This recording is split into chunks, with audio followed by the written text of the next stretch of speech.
做一场没有终点的梦，又能怎样？硝烟从未散场，又怎样？纵然百孔千疮，只能够战胜残酷，只能去圈住迷途。他要走的每一步，不犹豫，不彷徨。这夜的星光长什么模样？用善良捍卫原则立场。多滚烫，燃烧着理想，棱角与锋芒。别去想那些失望，梦想都终将绽放，终将绽放。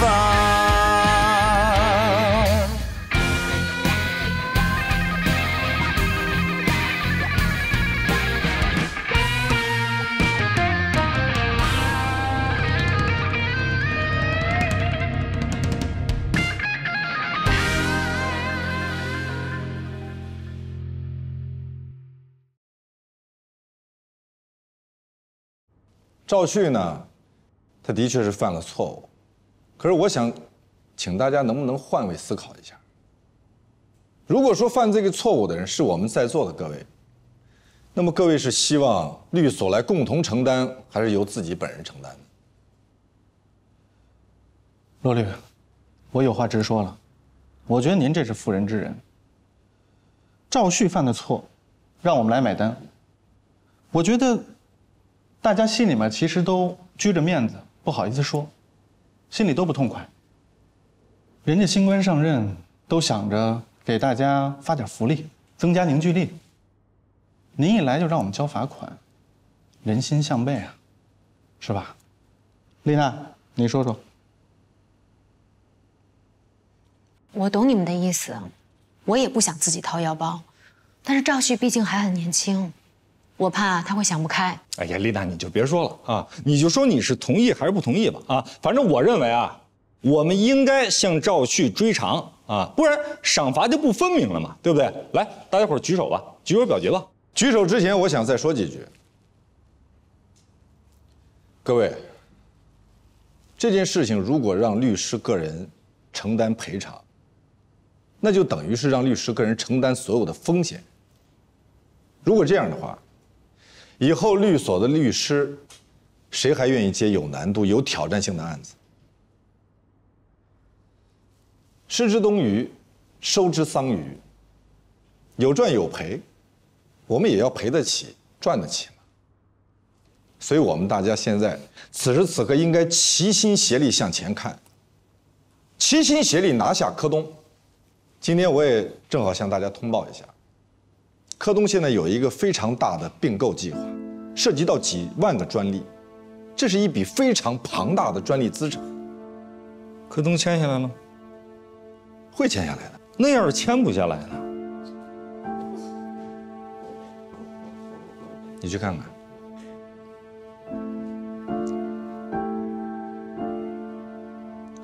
我们继续讨论。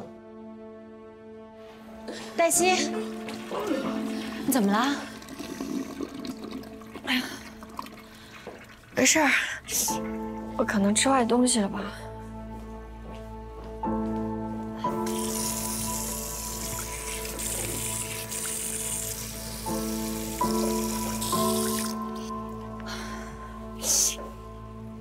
谢谢，丽娜姐，我没事儿，你赶紧回去开会去吧。你真没事啊？没事儿。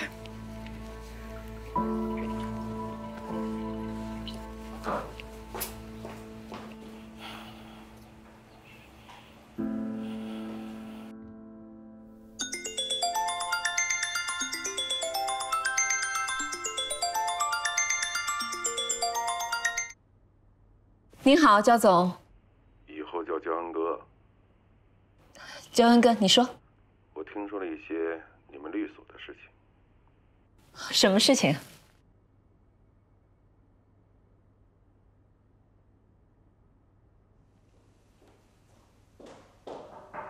罗老师，会议纪要我已经帮您整理好了。黛西，你怎么了？生病了吗？没有，我就刚才那一阵儿，我现在已经好了。你是有什么事儿找我吗？没有。那我看你一早就在我办公室门口晃悠。啊，您昨天不是说我以后兼您的秘书吗？所以我就出现在那里。哦，对，今天一早来了就一堆事儿没顾上。这样，我让丽娜马上发一个行政公告，主任助理兼秘书。这个头衔你还喜欢吗？谢谢。可是我怎么还是觉得你好像不太高兴。没有，您以前不老还说我不大稳重吗？那我现在就去搬东西，然后搬到这里来，好吗？好。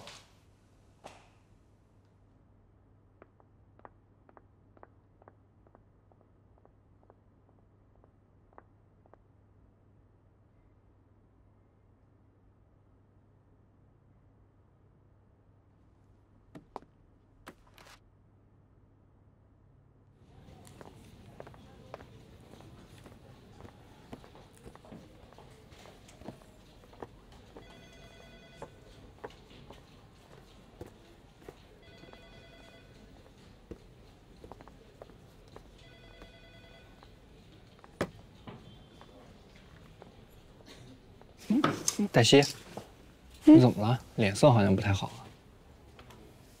没有吧？可能是因为这2天有点累。哦。哎，你说罗宾他到底怎么想的呀？怎么一上任就赔钱啊？你看你这话问的，让人黛西都没法回答了。我怎么觉得是顾姐给咱们所埋的雷呢？不太可能，这事儿都过去2年了，顾姐怎么可能埋这种雷呢？再说了，她要炸肯定先炸她自己红人啊。他怎么可能算得到罗宾这么局气，替赵旭扛着这件事儿？对呀，赵旭是顾杰的红人，他干嘛不去求顾杰呀？顾杰他压根不认啊！你们是没看见，他一大早就堵在罗宾办公室门口。罗宾今儿要是不答应，他可能就没法活了。城门失火，殃及池鱼，咱们估计得过苦日子了。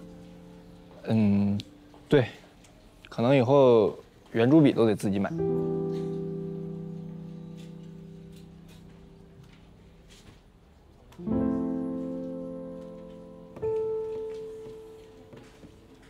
黛西，你怎么了？你要走吗？没有啊。那你干嘛收拾东西啊？我以后要换个工位了。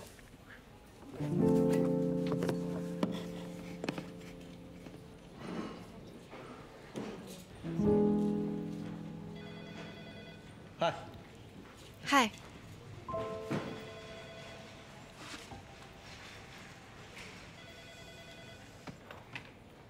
你觉得大家被你的愿景说服了？我觉得他们都在观望。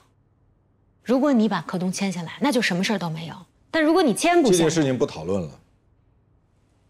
你还对什么有看法？秘书，以前高级合伙人都配有秘书，现在律所明确规定，秘书的费用由团队承担。那团队肯定会砍掉秘书，然后就会由实习生和助理兼秘书做以前秘书做的工作。这件事情是会上定的，你当时在场，你为什么不反对？当时在开会，我不想当着大家的面跟你唱反调。那以后会上不说的，会后也不要说。罗宾，你膨胀了，别人的意见你听不进去了。如果我当了主任，还事事都要听别人的，那为什么让我来做主任？由别人来做好了。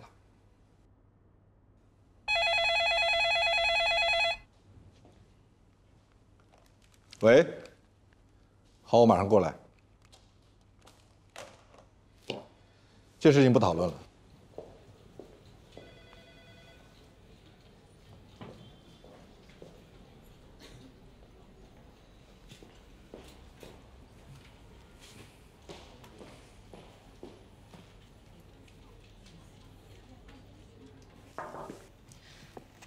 焦恩问你今天有没有时间打场球？今天吗？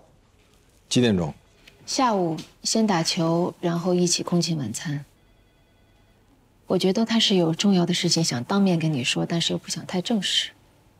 好啊，没问题。你跟他说，我随时都可以。那你打球的装备？我车里就有。谢谢。我这就跟他说。你不跟我们一起去吗？我感觉他是想单独约你。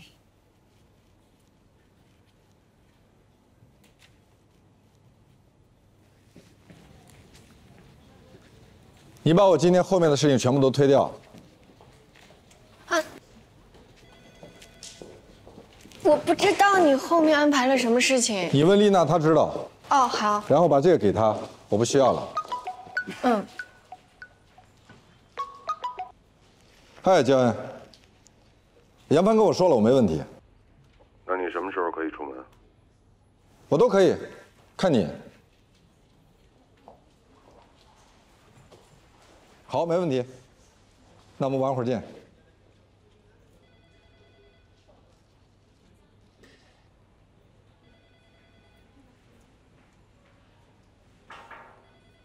进来，丽娜姐，罗宾老师说让你把他后面的行程全部都推掉，还有这个。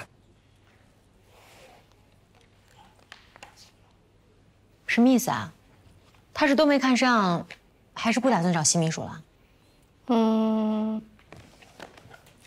你别去，他现在正在打电话。他必须要找秘书，我不可能一直替他兼着。他现在有新秘书了。谁啊？我现在是他的主任助理兼行政秘书。他怎么没跟我说呢？可能是因为没顾得上吧。算了，我也不跟他生这个气。人在家中坐，祸从天上来。哎，丽娜姐，这事儿很严重吗？严重，当然严重。能有多严重啊？说到底，这个案子是赵旭老师2年之前做的，那个时候罗老师他还没有成为主任呢。那不管。是在他当主任的时候爆出来的，别人会说怎么别人当主任的时候没事儿，你一来就有事儿。你俩是不是吵架了？我刚刚坐我在那里。没有跟他吵架，我是在跟他说，如果他一上任就要赔出1000万的话，那必然难以服众。他跟我说一白遮百丑，只要能把柯东签下来，别人就不会说什么。哎，你待会儿也去劝劝他。万一这个柯东签不下来呢？那就签别的呗。哪有那么容易？你以为那么多大客户，所有的大客户都有主了？这个柯东也是因为刚刚换了一个法务，所以我们才有机会。哎，丽娜姐，如果真的签不下来呢？呸呸呸，乌鸦嘴！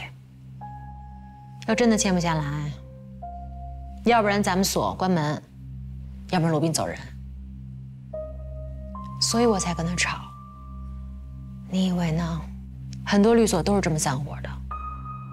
希望罗宾能够搞定焦恩，签下柯东，一白遮百丑。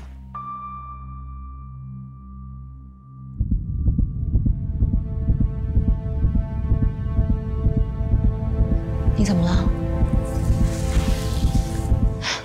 你怎么在发抖啊？这么热的天儿，你怎么会发抖？没有。没事儿，是不是生病了？没有，丽娜姐，我没什么事儿。我东西已经给你了，我就先走了。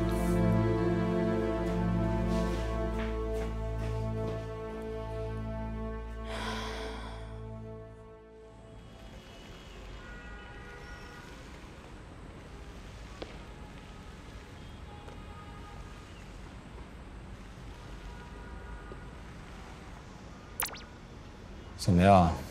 跟罗宾说了吧？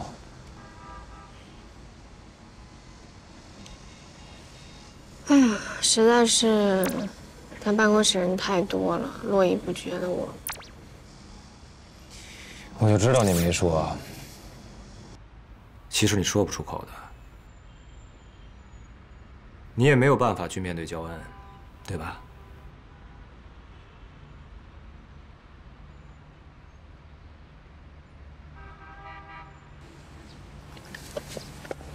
我想好了，我打算辞职。辞职？你现在辞职啊？我当初要去留学，我让你辞职跟我一块儿去，你都不去。你现在辞职？不是的，我主要是你不想让罗宾为难，对吧？我知道，罗宾现在刚刚当了主任，他不能像以前那么任性了。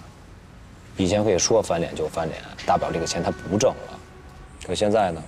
现在不一样了，他得为整个律所的业绩负责任。大家伙都要吃饭。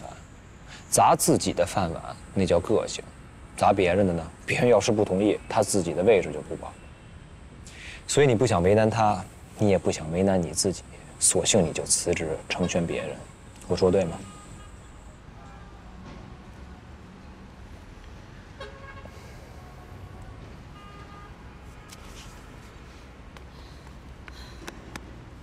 那你觉得我应该怎么办？那之前说好的恶有恶报，一定要让坏人付出代价，那就是说说而已了。谢谢啊！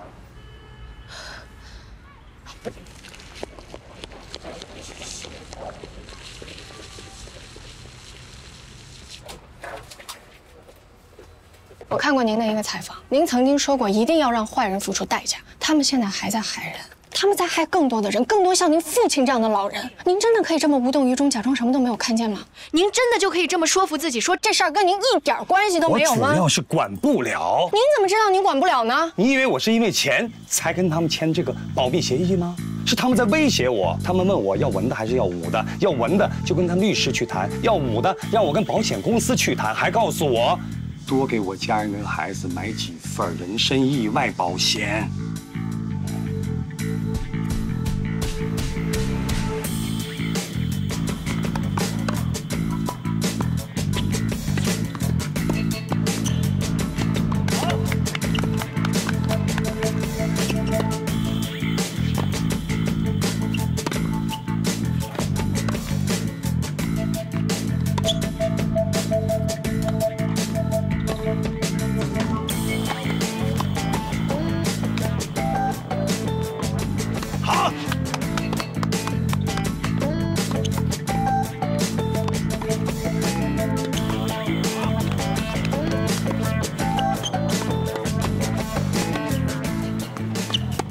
好球！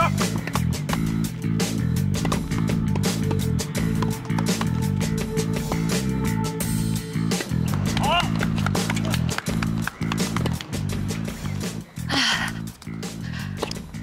罗律师，球打得不错呀。您打得也很好，女选手里面应该很少有人能打过您。哪里？哎，进步特别大。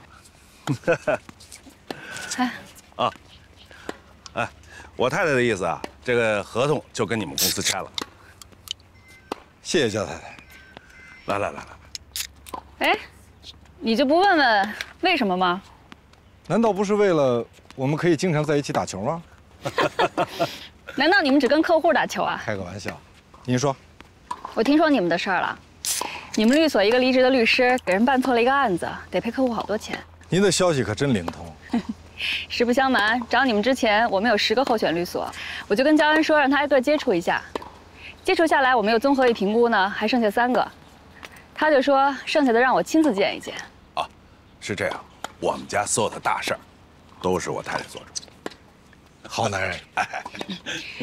那2个我已经见了，也相当不错，能力啊、资源啊各方面啊。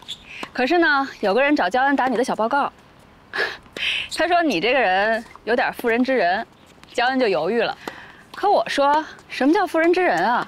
这叫宅心仁厚啊！所以啊，我就临时约了这场球，2个人认识一下，加深一下印象，是吧？那这么说，我还得感谢那个打小报告呢。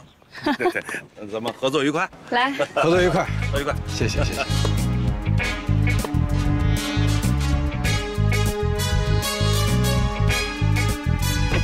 你以为我是因为钱才跟他们签这个保密协议吗？是他们在威胁我。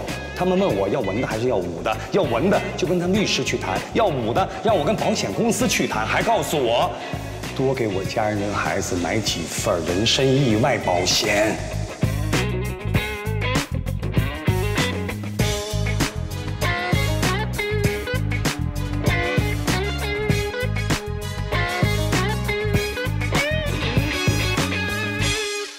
姐，你跟王丽说一声，我真的不是故意把他推掉的，我真的是临时有急事儿。你跟他说，那明天来找我，我在办公室等他。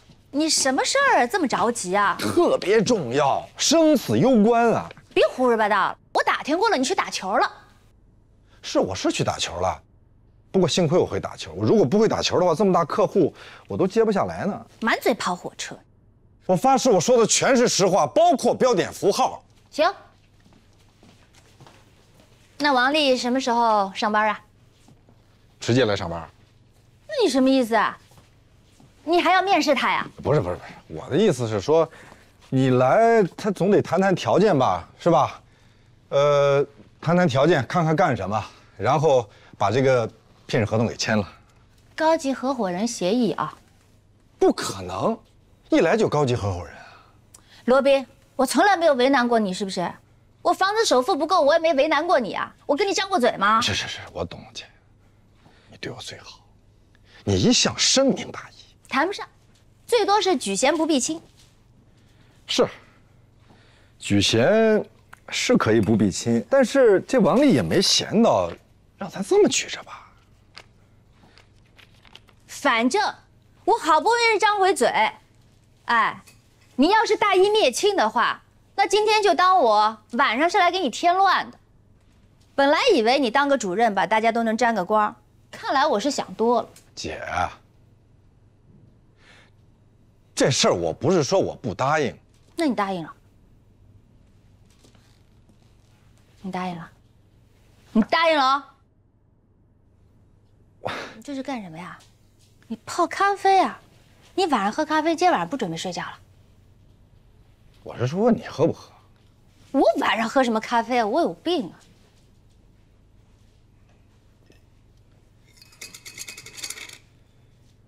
姐，我不跟你开玩笑啊。我想跟你说的是，是我现在是当了律所的主任，但是这并不代表律所所有的事儿都是我一个人能说了算的。我觉得这件事情你真的能说了算。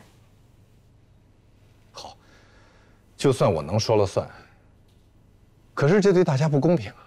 你一来你就当高级合伙人，大家内心不服。我跟你讲，你无论做什么事情，你做什么，哎，那些不服你的人，到最后他还是会不服的。可是我自己得服我自己呀，我总不能做一个事儿，连我自己都觉得我自己特差劲吧？罗宾，王丽有那么差吗？她原来是顾杰的高级合伙人，好不好？就是因为丢了客户了，她不好意思，脸皮薄，不好待下去了。哎，丢客户这件事情你是知道的呀，你欠他的。我是不会无缘无故找人求人帮忙的啊，你欠的你得还。好，那咱这样，你看行不行？如果说王丽来我们律所，能够给我们带来一个大客户，罗琦，我告诉你过分了啊！我已经退了一步了，再退一步，后面就是万丈深渊，我就会掉下去。你舍得让我坠落吗？坠落？我觉得王丽是来拯救你的。瞧你们这群人傻了吧唧的。对，我们都傻，就他聪明。我给你叫辆车啊。你答应了啊？你包呢？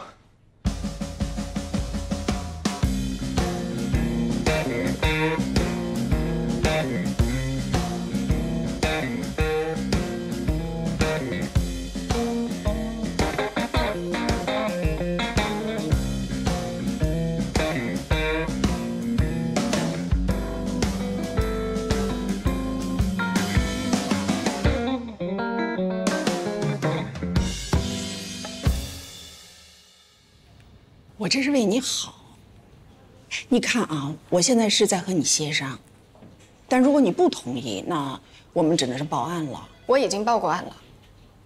齐家保健品涉嫌非法传销犯罪、虚假广告犯罪。我提醒你一下啊，毁坏商誉罪，可以判处2年以下有期徒刑，或者拘役，并处罚金。你在吓唬我的助理？没有，我在说服他，让他认个小错。只要他认了，你就抓住了把柄，把它捏在手里，然后说：“你看，你的这个错得坐牢。”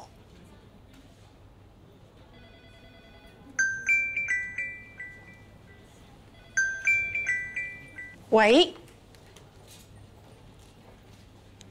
啊，我马上过来。啊。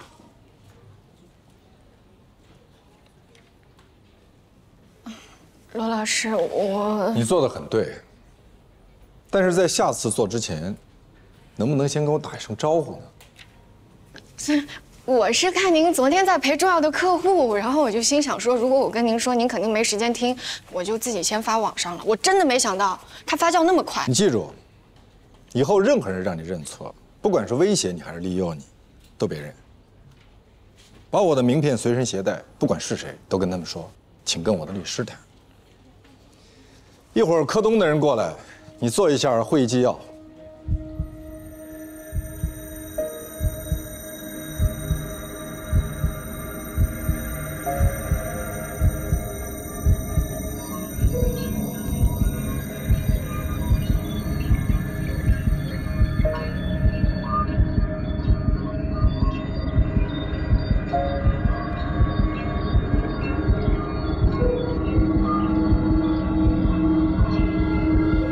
你怎么了？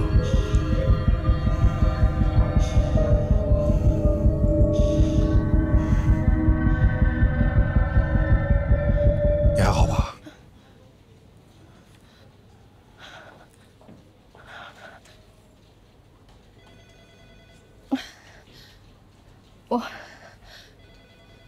我今天好像有点身体不大舒服。那要不要陪你去医院看看？不用。我应该就是昨天一宿没睡觉的原因吧。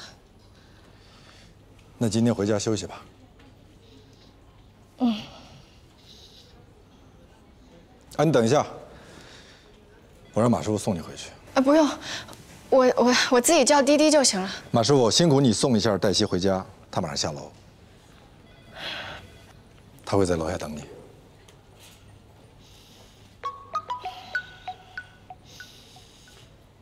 喂，焦恩他们马上就到。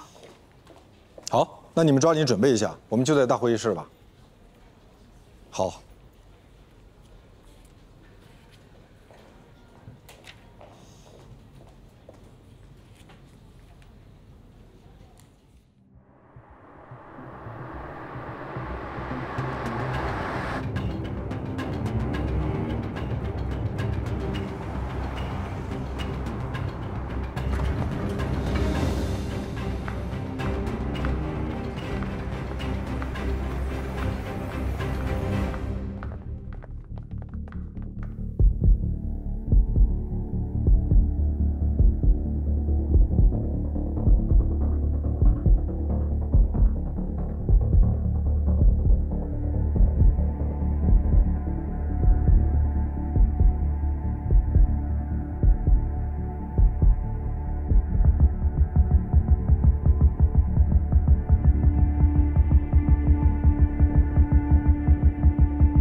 来了。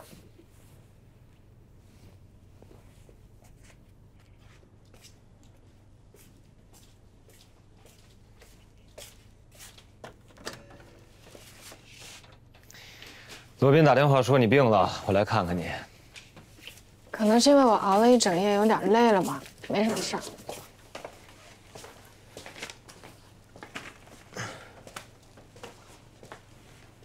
你这就是惊恐障碍。是被廖主任给吓的。他今天一大早就来我们律所，他吓唬我，他让我撤诉，让我发声明，不然就要报案。哎，你还不知道吧？齐老板被抓了。什么时候的事儿？今天早上。其实警察早就盯着他们了，但是你昨天发那篇东西成了压倒他们的最后一根稻草。我说呢，廖主任跟我们说话说了一半，接了个电话就走了。太好了。那个，你的事儿，你要是不愿意跟罗宾去说，要不然我去帮你说吧。我的事儿你别掺和。啊，这现在不是你一个人的事儿了，这也是我的事儿啊。那我现在也有权利去选择我将要去追随的人，对吧？那罗宾如果见利忘义，他眼里只有客户没有公正，我为什么要跟着他呀？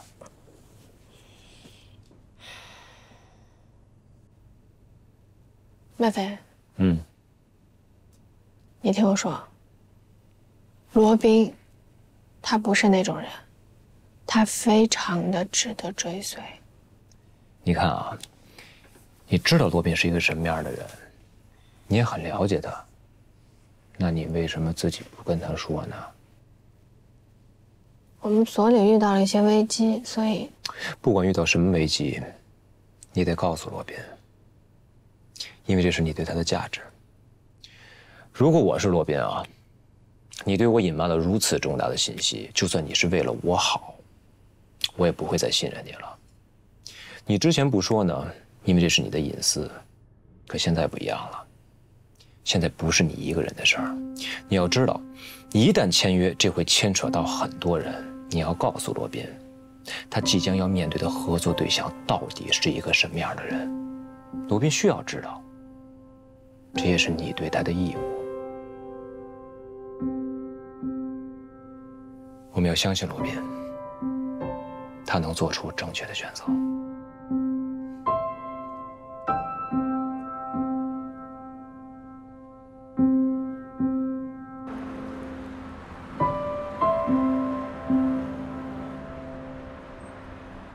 你还是没有说服我，我们为什么不能接受焦恩这样的客户？他人品有问题。人品有问题不是理由。存在利益冲突。跟谁？我。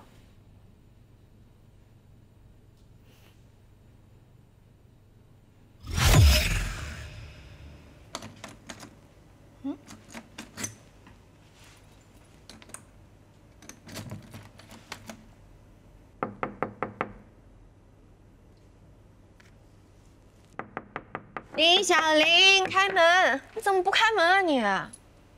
你怎么了？焦恩老师，回来了。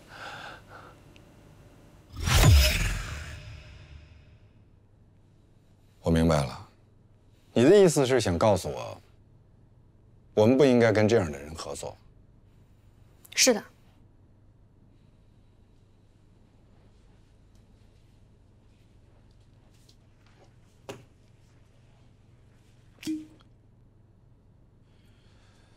对不起，我不能答应你。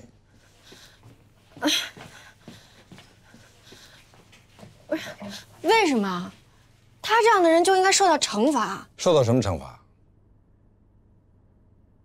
如果我按照你说的做，受到惩罚的是我们。我们要签的是柯东，而焦恩是柯东的首席法务官。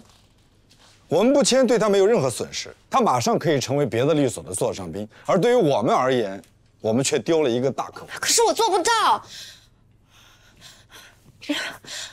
罗老师，我真的没有办法做到。我每天坐在您的办公室门口，我看着他以一个大客户的身份在那里进进出出。那你可以辞职，你为什么不辞职呢？你不就想躲他一辈子吗？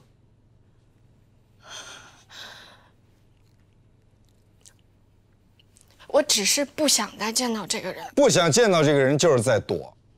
你从上大学到现在一直在躲，你想躲到什么时候呢？我当时21岁，21 21岁，我真的不知道我除了躲我还能干什么。我现在已经可以面对他了，所以，我才会把这件事情说出来，我才会原原本本的告诉你，焦恩他到底是一个什么样的人。然后呢？我知道，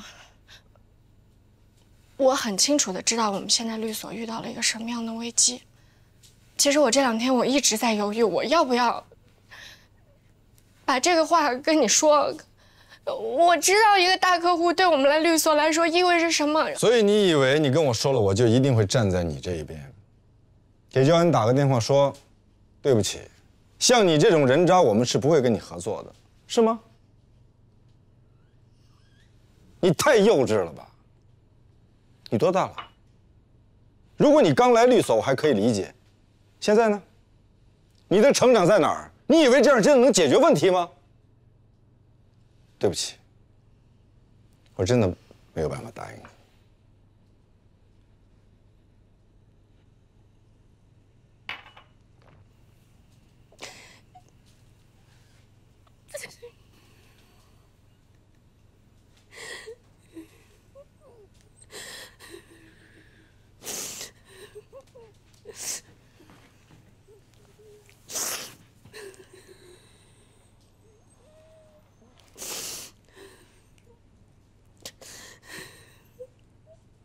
不要在我这儿哭好吗？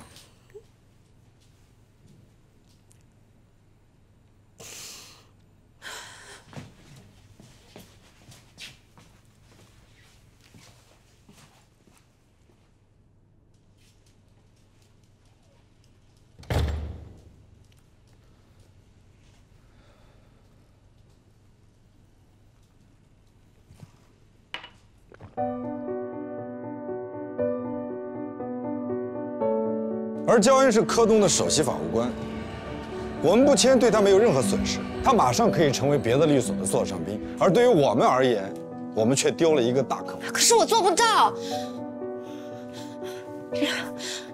罗老师，我真的没有办法做到。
黛西，你怎么找到这儿的？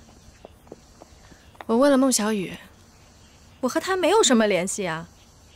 她有你的微信，她看了你的朋友圈，你们还有共同的好友。